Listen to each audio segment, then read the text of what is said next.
Bem, amigos e amigas, estamos chegando com o nosso programa Caminhos do Produtor. Hoje trataremos de um assunto que não é polêmico. Por que não é polêmico? Porque é uma coisa tão simples de entender, mas que certas cabeças não gostariam de entender, ou até mesmo de compreender.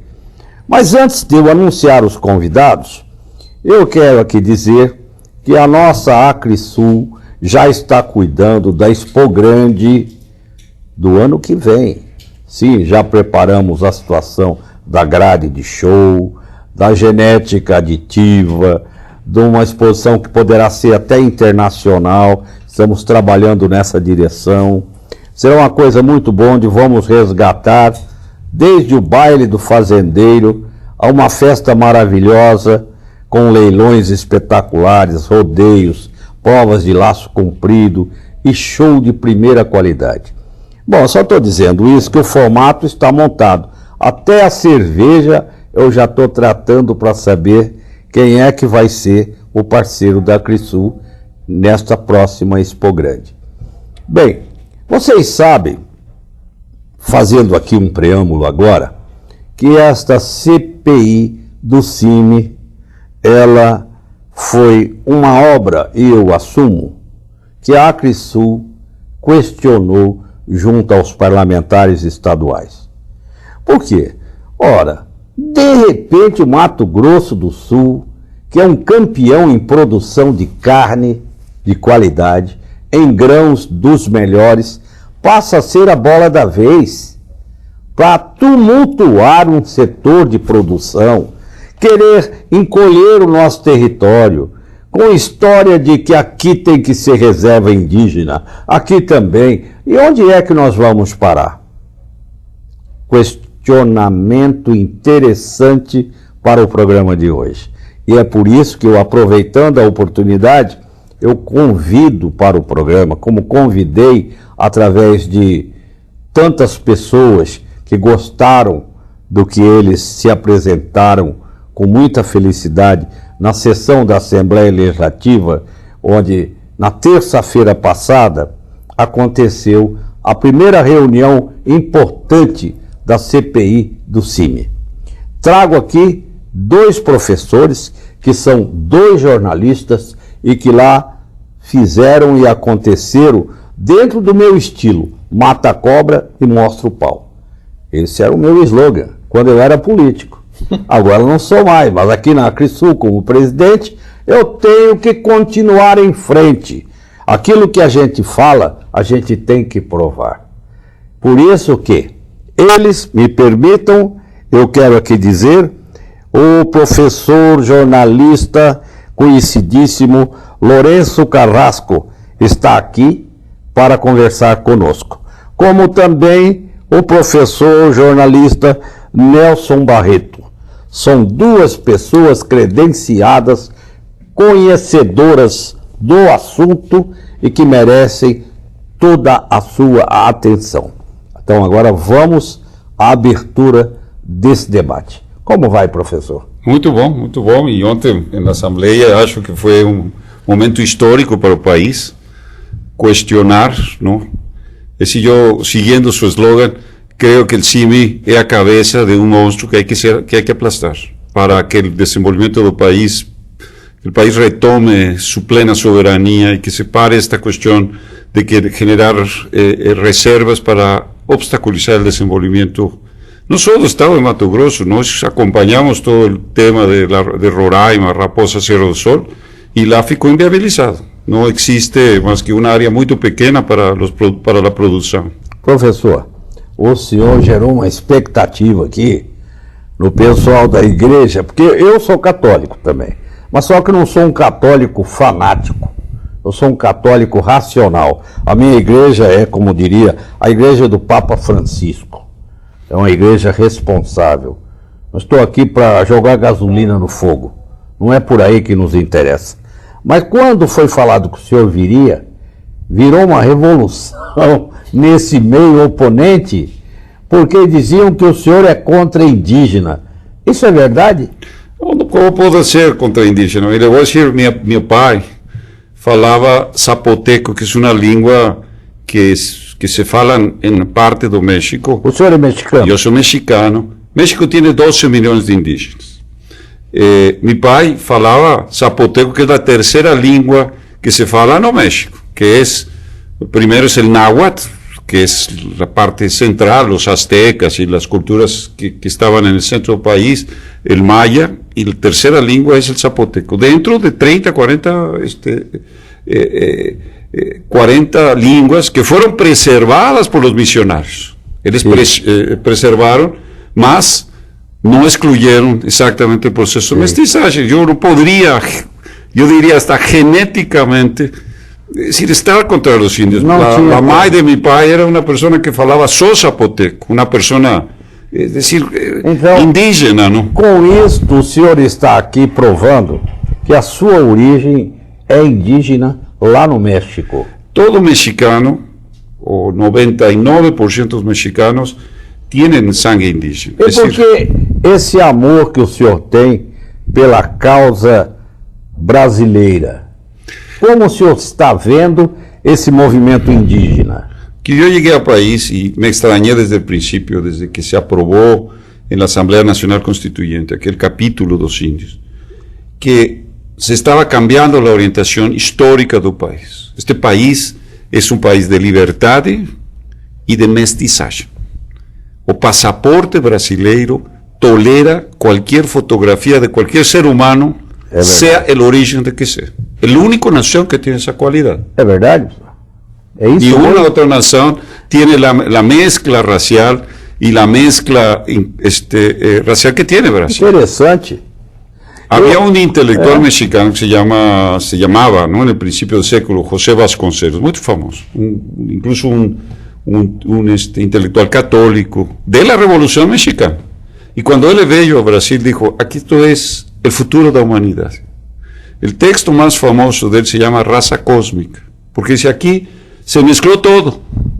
Aqui já não queda excluído nada, o negro, el amarelo, el blanco, los idiomas, los diferentes rastros, está surgindo algo novo, que vai ser o futuro da civilização. É o verdadeiro mestiço. O mestiçagem total, universal. Sim. ¿Por que isolar a la población indígena? Es decir, cuando en la 40% o 50% de la genética brasileira tem a sangre indígena. Isso é um fato científico, isso não é relativismo. Não? Antes de eu passar para o professor Barreto dar os seus cumprimentos, eu quero lhe fazer uma perguntinha rápida. Me chamou muita atenção o que o senhor disse lá na Assembleia Legislativa. E, claro, eu tinha conhecimento de convicção a respeito, mas acredito que muitos produtores não saibam o que ele vai dizer agora. O senhor disse que reserva indígena só é o Brasil que tem? É, efectivamente. Olha, por favor, o senhor repita. No, Brasil é o único país que tem uma política de segregar a los indígenas.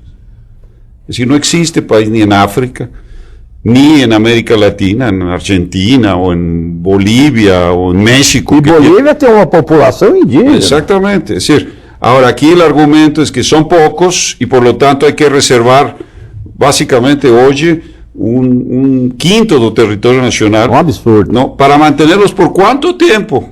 E os traficantes tomarem conta também, exactamente, né? Exactamente. Como dice el delegado de la Policía Federal, Mauro Esposito, que es el más antiguo delegado de la Policía Federal en Amazonia, es decir, los narcotráficos transformaron al indígena en traficante en la región amazónica. É uma pena. Professor Barreto, o senhor é colega, jornalista, o senhor veio também para esta missão de bem esclarecer o que é o CIMI, hein, professor? O senhor tem aí 30 segundos para tentar sintetizar. É Conselho Missionário Indigenista ou Conselho de Militância? Bem, primeiro agradeço muito o convite pela CPI e agora por esse programa que é tão assistido pelo nosso produtor rural.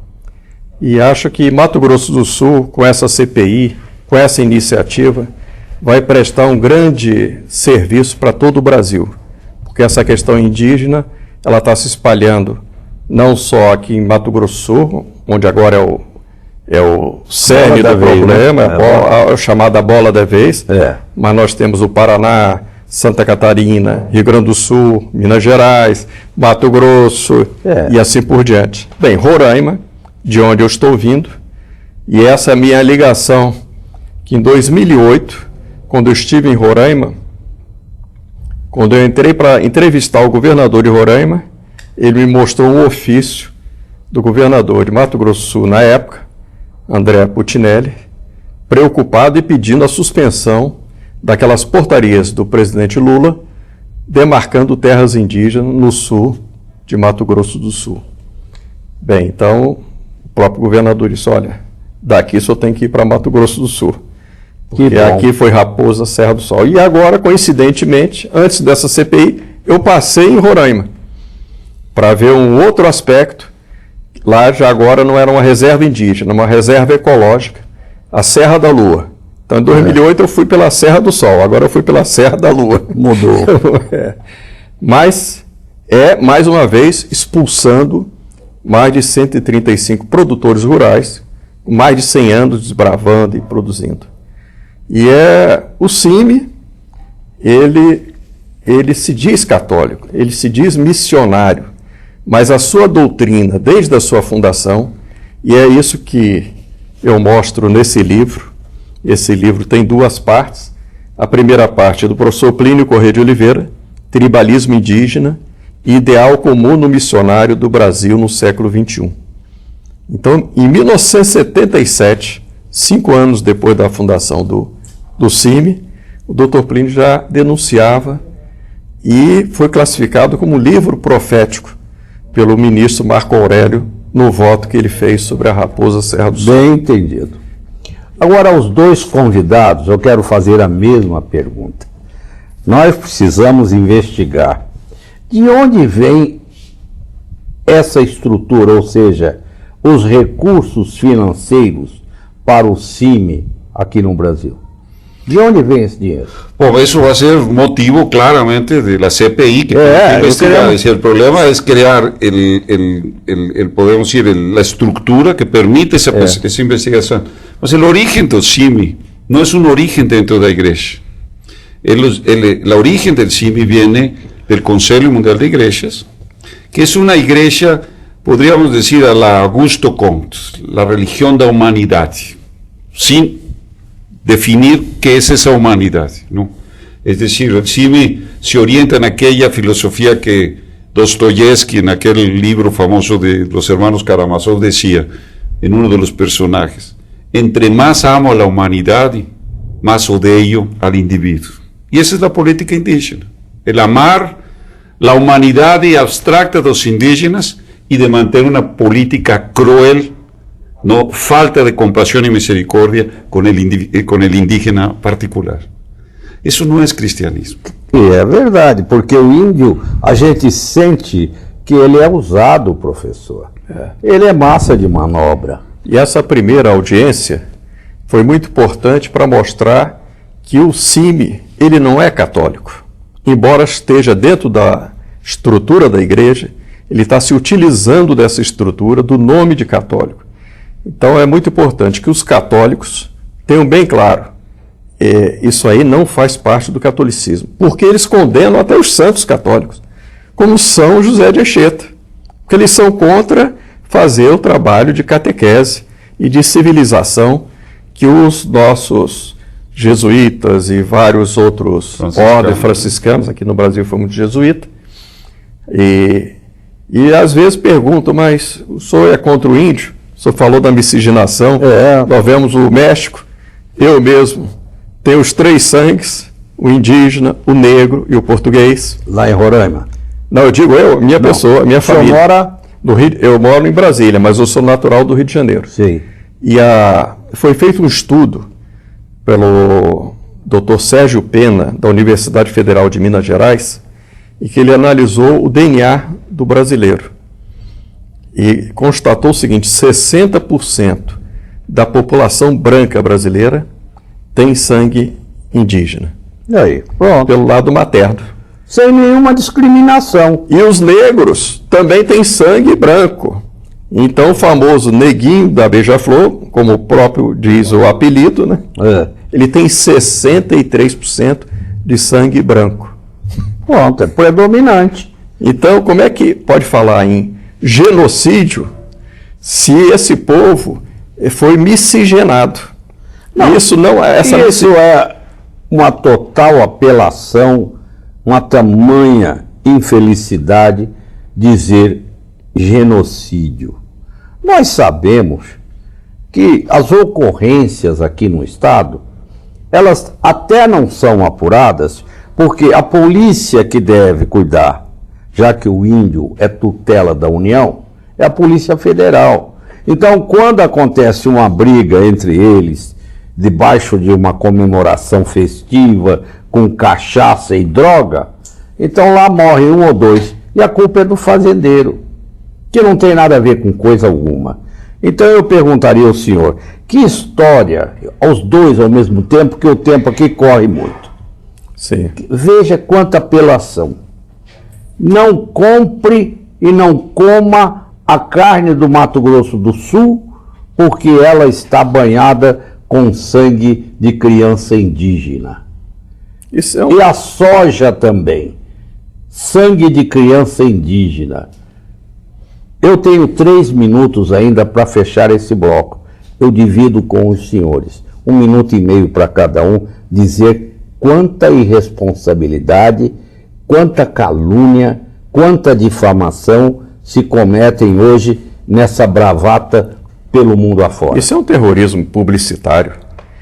Além do terrorismo agrário, de invasões, 98 fazendas invadidas, isso é um terrorismo publicitário que mancha não só o produtor rural, né, que tem provado ser ordeiro e pacífico, mas mancha a fama de Mato Grosso do Sul e todo o Brasil. Porque essa história de genocídio, quando vai na Europa, nos Estados Unidos, eles afirmam isso, pensando que aqui os índios foram dizimados. E logo quem, né? Logo quem? Foram os que dizimaram seus próprios povos indígenas. O príncipe Dom Bertrand teve um dito muito interessante, quando ele estava sendo entrevistado por uma jornalista americana lá nos Estados Unidos. O príncipe Dom Bertrand é bisneto da princesa Isabel, né? E disseram, como é que os senhores fizeram com esse genocídio, né? Ele disse, olha, é uma diferença entre o Brasil e os Estados Unidos. Enquanto no Brasil nós casamos com as indígenas, nos Estados Unidos vocês caçaram os índios como se fosse animais, né? Essa é a diferença. É verdade. Agora a sua vez, professor. Bom, eu penso que é uma táctica, é um modus operandi del CIMI, é um modo operandi, porque isso foi mandado fazer em relação a ser um contraditório por la mídia, mentiroso, para desmerecer esta CPI do CIMI, ¿no? Haciendo acusaciones graves. Yo creo que encuadrar, porque ya se sabe el origen de eso, es una cuestión muy grave, es decir, porque lesa la reputação do país, do Estado e dos produtores. E traz até um prejuízo financeiro, uma conspiração comercial. Exatamente. Até, essa apátrida, o projeto do CIMI é um projeto anti-Brasil. Não, é terrorismo, no duro. De terrorismo informativo, efetivamente. Inclusive, professor, eu acho que vocês que estão assistindo já viram pela internet alguns vídeos dessa palhaçada aí, que nós, no momento, com tristeza, estamos reprovando aqui. O vídeo já estava sendo filmado em Curitiba, no centro de uma praça, um grupo de baderneiros com alto-falantes, microfone, dizendo: não coma a carne do Mato Grosso do Sul, porque ela é suja de sangue de criança indígena. E os grãos também. Isso foi visto aqui também dentro de uma sala, no fundo de uma igreja principal da religião católica, na cidade de Dourados. E, segundo soube, teria sido o próprio bispo, Agora, o bispo negou a presidenta da CPI, deputada Mara Caseiro, tivesse sido ele. Mas alguém que conhece a voz dele e vendo que ele estava na reunião, disse que foi ele. Mas foi um sacerdote, entre aspas, que falou isso como uma palavra de ordem. El propio presidente del CIMI, es decir, él es experto en mentir. Él estuvo en el año 2013 en la Asamblea General de Bispos en Aparecida y estaba diciendo exactamente que en Raposa había habido genocidio, había habido destrucción de malocas, incendios, cuando no hubo un solo muerto en la retirada de barbaridad. Entonces es una política, es un modus operandi de la jerarquía del propio Consejo Indigenista militante. Mas o senhor, com todo respeito, o senhor já viu uma coisa dessa? Não dá para responder nesse bloco.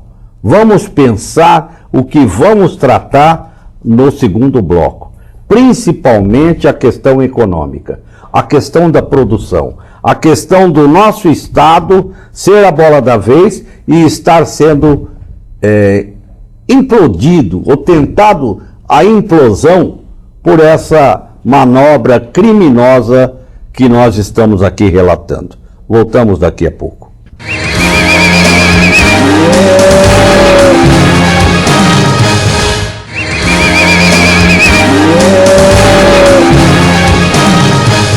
Estamos voltando com o segundo bloco do nosso programa. O assunto hoje é realmente importante e nós tivemos a felicidade de trazer para debater conosco e assim esclarecer a nossa grande audiência essa história do CIMI na CPI e o que tem por trás disto. O professor Carrasco, o senhor diga com sinceridade, porque uma coisa ficou muito tranquila quando lhe assisti. O que o senhor disse que fala, o senhor prova. Gostei muito daquilo. Aquilo acabou, fechou a boca de quem gosta de tumultuar. Homens de verdade não tem mentira. Carrega a verdade onde estiver. E hoje aqui estamos palmilhando o caminho da verdade. Professor, o senhor acha que essa tal de nação Guarani, essa é a intenção final? Efectivamente, lo que ellos quieren crear con toda esta política de lo que ellos llaman dejar libre tránsito. Un corredor. Un corredor de tránsito, que es lo mismo que están queriendo hacer en la frontera, en la calle norte de Amazonia. Es decir, lo quieren hacer en la otra frontera. Es decir, en una zona rica, que está exactamente el acuífero guaraní, hay una capacidad de producción enorme que se puede duplicar, triplicar, es decir, en la necesidad de la humanidad de producir alimentos. Entonces crean una región que puede venir a ser conflictiva. Puede haber un conflicto grave porque la peor violencia se comete por razones étnicas. Es verdad. Lo estamos viendo con el Estado Islámico, lo vimos con Sendero Luminoso en Perú. Y Sendero Luminoso tiene una matriz muy semejante al surgimiento del CIMI. Era la antropología al servicio de lo que ellos llaman liberación de los pueblos indígenas. Entonces, si no vamos a darle territorialidad a una etnia, estamos abriendo la puerta a un proceso de desagregación territorial de la soberanía. Es decir, ellos podrían hasta tener una reserva, pero ellos no tienen territorialidad. Ellos no pueden juntar esa territorialidad en Brasil, con Paraguay, con Argentina, Uruguay, porque entonces se va a crear una situación en la cual puede conducir en el futuro a una idiotez del tamaño de una nación guaraní. Entonces sí es serio y es preocupante que se esté hablando de eso, porque los fundamentos del CIMI, en la reunión de Barbados, cuando la antropología y el sentido de misión muda, ellos dicen muy claramente, nos queremos acabar con las misiones. Mientras no logramos acabar con las misiones, nós temos que ser instrumento para la liberación de los pueblos indígenas. Pero ahí eso no es cristianismo. Eso no es la actitud de un cristiano que sigue a Cristo, porque puedes hablar de un catolicismo sin cristianismo. E ainda mais com o emprego de violência. Exatamente. Não dá. Mas, professor, é uma coisa interessante ter que dizer o seguinte: eles querem, no contraponto, dizer que nós aqui na América Latina temos o Mercosul. Ora, o Mercosul não dá nenhuma conexão de território. Você faz o intercâmbio cultural, você faz o intercâmbio comercial, mas você não tem nada que entregar o solo da sua pátria a unificar com outra ou outras. Não é isto? Exactamente, exactamente. El problema aquí es ligar territorialidad a una cuestión étnica. Es decir, eso es lo grave. Y cuando uno dice, y esto no está aconteciendo solamente en Brasil, porque ahí se tiene el fenómeno mapuche en Chile, en la frontera con Argentina. ¿Cómo así? De repente empieza a pipoquear en todo continente conflictos indígenas. Y ahí surge en el Consejo Mundial de Iglesias la idea de que hay que abolir la doctrina do descubrimento. ¿Qué es la doctrina del descubrimiento? Aquellas bulas papales de Nicolás V, el Papa Nicolás V, que autorizó a Portugal y a España, a su vez, a la conquista de África y de América. Entonces, revertir eso en el derecho internacional abriría la puerta para balcanizar grandes naciones como las que existen especialmente en América Latina. Eu agora perguntaria ao professor Barreto como vive Roraima hoje. Depois de Raposa Terra do Sol, o que sobrou de território para o produtor produzir?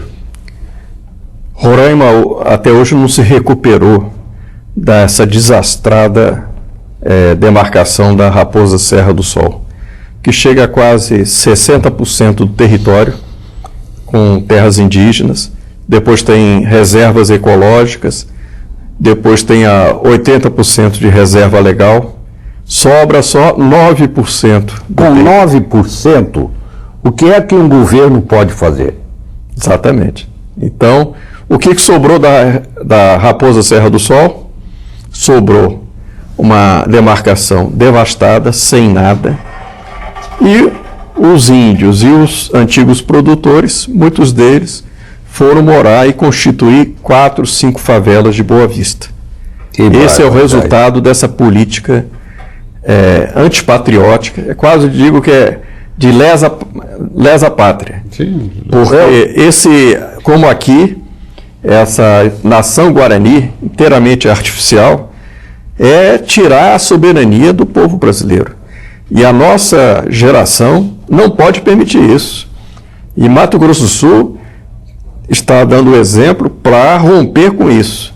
Não admitindo que esses grupos cheguem aqui e tirem 1 metro sequer do território nacional. Aliás, o Mato Grosso do Sul, os senhores conhecem muito bem, territorialmente, ele já tem o Pantanal com uma área que não dá para você produzir grãos, fazer acabamento na pecuária. Falando em pecuária, hoje é o dia da pecuária no Brasil, não é? É a data comemorativa, nós queremos saudar a todos os pecuaristas, mas voltando ao tema, quero dizer que nós temos também terras degradadas aí na região norte, que são fracas, quase não é possível a agricultura, e a pecuária também tem que corrigir essas áreas, né, com adubos e fertilizantes e calcários, que é um programa desse governo estadual, que é uma coisa muito certa, que a Crisul faz parte da comissão. E o que não é assim, nós temos aí algumas fazendas com eucaliptos, pinos, seringueiras e cana-de-açúcar.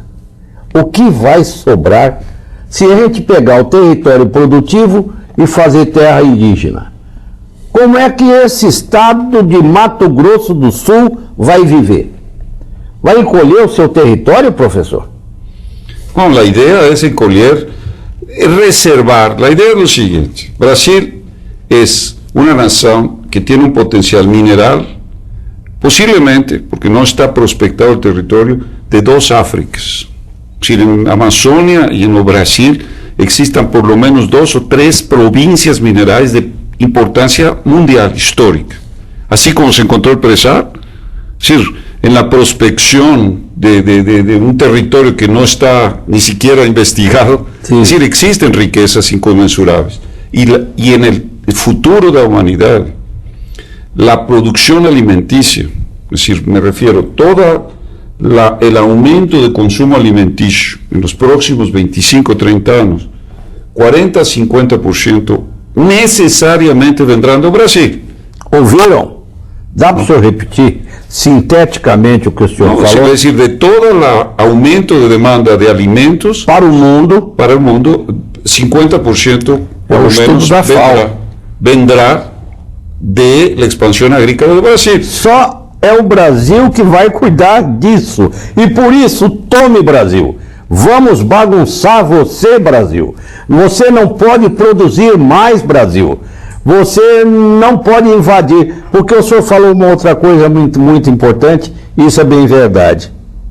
Você, quando tem a comida, ele vem comer aqui na sua mão. Eu lembro que o senhor falou isso. Exatamente. Não é verdade? Não é dinheiro, não é ouro, não é pedra preciosa, não é o petróleo. Tudo isso você aguenta. Agora, com comida e água doce, Exatamente. a pessoa vem de joelho comer na sua mão. Não é isso, professor? Exactamente. Finalmente, por ejemplo, a China mira a Brasil como su seguridad alimenticia. Entonces, los grandes cartéis de alimentos, que son los más antiguos cartéis oligarcas de poder mundial, desde los fenicios, desde antes del Renacimiento, control del Mediterráneo, el control de alimentos. Toda a vida, briga Toda por vida. isso. Y son cartéis Lá que se atrás mantienen. era pelo trigo. Exactamente. Y son cartéis que se mantienen. Portugal quebrou o monopólio das especiarias. Lembra A o Índia, caminho que era das Índias? a Veneza, era É. para Veneza. Olha, é extraordinário o tema. Pena que o tempo urge. Eu quero aproveitá-lo. Professor Barreto, o senhor concorda com o que disse o seu colega? Com toda certeza. Hoje o Brasil, isso são estudos da Embrapa, o Brasil alimenta 1 bilhão de pessoas. Quer dizer, além dos 200 milhões de brasileiros, pela exportação, o Brasil alimenta mais 800 milhões de pessoas. Então esse estudo da FAO diz isso. Daí a importância do Brasil. Quer dizer, só nesse aspecto. Lá em Roraima, além da produção agrícola, tem essa produção mineral. Quer dizer, reservas, que não tem a produção. E é curioso ver o mapa, que eu até apresentei ontem, onde há reserva de minérios, há uma tribo que foi colocado lá e foi para cuidar, né? Como aqui no estado, por exemplo, eu vou citar aqui a região do Pantanal mesmo, Corumbá. A segunda maior reserva de manganês do mundo está lá. Olha. Precisa falar mais do quê? Nós temos tantas outras jazidas na região de Bonito, de Miranda, de Bodoquena. É uma riqueza extraordinária, mas ficam tumultuando para embaraçar o progresso do nosso Estado. Y esa es la razón, porque ellos se cubren como en una ideología supuestamente izquierdista. Entonces quieren radicalizar en un lado falso, porque en realidad quien está apoyando eso es el interés oligarca histórico, el más cruel que hizo el colonialismo de África, que está manejando ese simi que se da, esa cobertura de falsa misericordia, es decir, son los grupos oligarcas de poder económico que están atrapaleando el desenvolvimiento de la producción mineral y agrícola del país para que ellos no pierdan el control, porque a China está llegando y a China no quiere comer de la mano dos cartéis. Quer ter um canal próprio. Quiere tener su ferrovía que va por todo el Cerrado y salir en el Perú y salir con los alimentos. Já estão chegando. Porque eles sabem que su debilidad en un territorio, en un territorio que no es producción, es la producción do Brasil. Eles lo saben porque la producción está lá, la población está lá y la producción está acá. De ahí que la asociación do BRIC para o Brasil es una de las grandes riquezas que pueden venirse a desenvolver. Devemos continuar no BRIC? Absolutamente, porque eso es el canal do Brasil rico en recursos naturales y en una sed de industrialización, con un país que tiene población, porque la Asia es donde está la población, y es ahí donde se puede crear una alianza en que termine de producir uma nova independência, agora econômica, definitiva do país. O que salvou o Brasil é que nós escapamos dessa reforma agrária socialista e confiscatória. Porque se tivesse feito essa reforma agrária no ambiente que eles queriam fazer, hoje nós não teríamos todo esse alcance do agronegócio, que é o que segura, é o que garante a nossa balança comercial e tudo mais. Eu tenho dito isso, nós aqui falamos diretamente que é justamente o homem do campo, é dali que vem o equilíbrio de toda a relação comercial do Brasil. Isso ouviu agora o governo da presidente Dilma doou 600 e tantas mil toneladas de feijão para Cuba. Porque Cuba está no regime admirável que eles dizem, mas está passando... Para isso eles são muito bonzinhos. Para isso aí é uma maravilha. E muita gente precisando do feijão para comer por aqui. Exatamente. Eu tenho ainda 5 minutos. Nesses 5 minutos que nos restam, eu queria, para descontrair, que o senhor contasse aqui, repetindo, o que o senhor falou sobre a WWF, que tem a imagem do ursinho panda.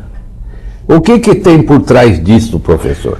Mire, quando o Império Britânico, depois da guerra, tuvo que ceder por la presión del presidente Roosevelt en las conferencias del Atlántico, eso en 1937, antes de Pearl Harbor, antes del ataque a Pearl Harbor, pero cuando ya estaba decidido a que entraría, el presidente Roosevelt le dijo a Churchill, el primer ministro inglés, que Estados Unidos no entraría en la guerra para defender el sistema colonial europeo, y se lo dijo a Churchill.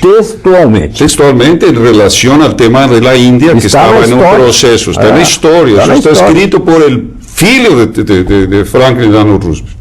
Cuando termina la guerra empieza la descolonización. Entonces, ¿qué fue hacer? Cuando todo el imperio británico era Anglo-American, De Beers, Rio Tinto, Zinc y todo el poderío que tenían sobre el África, sobre los recursos ricos, sobre todo en el centro de África, en Sudáfrica, es decir, ¿cómo van a controlar eso? Entonces, ahí idearon la creación, eso fue la corona británica, es decir, el rey, el príncipe Felipe, el príncipe Bernard, que van a crear exactamente la estructura, van a trasladar la estructura de los gobernadores coloniales que van a pasar ahora a ser un Commonwealth, ya no va a ser el Imperio Británico, a ser directores del WWF. Entonces crearon las reservas animales, gorilas, elefantes, rinocerontes. Claro, en la casada no te van y cazan, como pegaron al rey de España, ¿cómo se llama? Juan Carlos, no es decir, es esa cuestión, miembro del WWF cazando elefantes en África, ok. E aqui no Brasil? Quando esta política se vai trasladar para o Brasil, aqui não há animais grandes. Claro que não. A Amazônia, é decir, lo mais onça pintada, mas isso não necessitas proteger uma área, tá, porque existe em todos os lados. Aí inventaram a questão de ter reservas indígenas. Então, os índios para o WWF surgen em termos deste aparelho como los animales grandes que hay que preservar. ¡Qué barbaridad! Para tener control de recursos naturales, exactamente como eles hicieron las reservas animais en África. Que falta de respeito à dignidade da pessoa. Exatamente. É um indígena, mas é gente. Por isso eu pedi para o senhor contar isso aí.